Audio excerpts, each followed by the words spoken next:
ಕುಂದಾಪುರದ ಹಬ್ಬ ಎಂದೇ ಪ್ರಸಿದ್ಧಿ ಪಡೆದಿರುವ ಕುಂದೇಶ್ವರ ಲಕ್ಷ ದೀಪೋತ್ಸವವು ಡಿಸೆಂಬರ್ 3ರ ಶುಕ್ರವಾರದಂದು ನಡೆಯಲಿದೆ. ಕಾರ್ತಿಕ ಮಾಸ ಅಮಾವಾಸ್ಯೆಯಂದು ದೀಪೋತ್ಸವ ಜರುಗಲಿದ್ದು, ಪಂಚಾಮೃತ ಅಭಿಷೇಕ, ರುದ್ರಾಭಿಷೇಕ, ಕ್ಷೀರಾಭಿಷೇಕ ಮುಂತಾದ ಸೇವೆಗಳು ನಡೆಯಿತು. ಡಿಸೆಂಬರ್ 3ರಂದು ಶತರುದ್ರಾಭಿಷೇಕ, ಮಹಾಪೂಜೆ, ಅನ್ನ ಸಂತರ್ಪಣೆ ಹಾಗೂ ರಾತ್ರಿ ರಂಗಪೂಜೆ ಹಾಗೂ ಕಟ್ಟೆಪೂಜೋತ್ಸವ, ಆಯನೋತ್ಸವ ಕಾರ್ಯಕ್ರಮ ನಡೆಯಲಿದೆ. ಕುಂದಾಪುರದ ಪೇಟೆ ಅಂಗಡಿ ಮುಂಗಟ್ಟುಗಳು ದೀಪಗಳಿಂದ ಅಲಂಕೃತಗೊಂಡು ಝಗಮಗಿಸುತ್ತಿದೆ.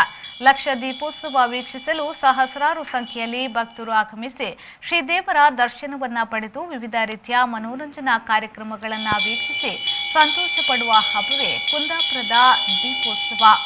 ಕುಂದಾಪುರದ ಎಲ್ಲ ಕಡೆಗಳಲ್ಲಿ ಅಲ್ಲಲ್ಲಿ ಕಟ್ಟೆಗಳನ್ನು ಆ ಕಟ್ಟೆಗಳಲ್ಲಿ ಈ ದೇವರನ್ನು ಕೂಡಿಸಿ ಪೂಜೆ ಮಾಡುವಂಥ ಕ್ರಮ. ಹಾಗೆ ಅದಾದ ನಂತರ ಕೆರೆಯಲ್ಲಿ, ಕುಂದೇಶ್ವರ ಕೆರೆಯಲ್ಲಿ ಆಯನೋತ್ಸವ, ದೀಪೋತ್ಸವದ ಪ್ರಯುಕ್ತವಾಗಿ ತೆಪ್ಪೋತ್ಸವ ನಡೀತದೆ. ಆ ತೆಪ್ಪೋತ್ಸವ ನಡೆದು ದೇವಾಲಯದಲ್ಲಿ ಪುನಃ ಬಂದು ದೇವರು ಆಸೀನರಾಗ್ತಾರೆ. ಹಾಗೆ ಇಲ್ಲಿ ಸೋಣೆ ತಿಂಗಳಿನಲ್ಲಿ ಸೋಣೆ ಆರತಿ, ಹಾಗೆ ಮಹಾಶಿವರಾತ್ರಿಯಂದು ರಂಗಪೂಜೋತ್ಸವ, ಹೀಗೆ ನಾನಾ ವಿಧವಾದ ಕಾರ್ಯಕ್ರಮಗಳು ನಡೀತಾ ಇರ್ತವೆ.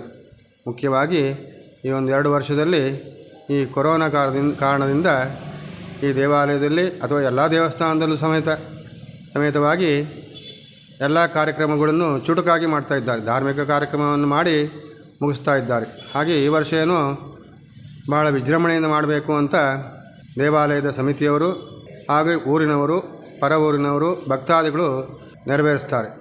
ರವಿರಾಜ್, ವಿ4 ನ್ಯೂಸ್, ಪೈಂತೂರು.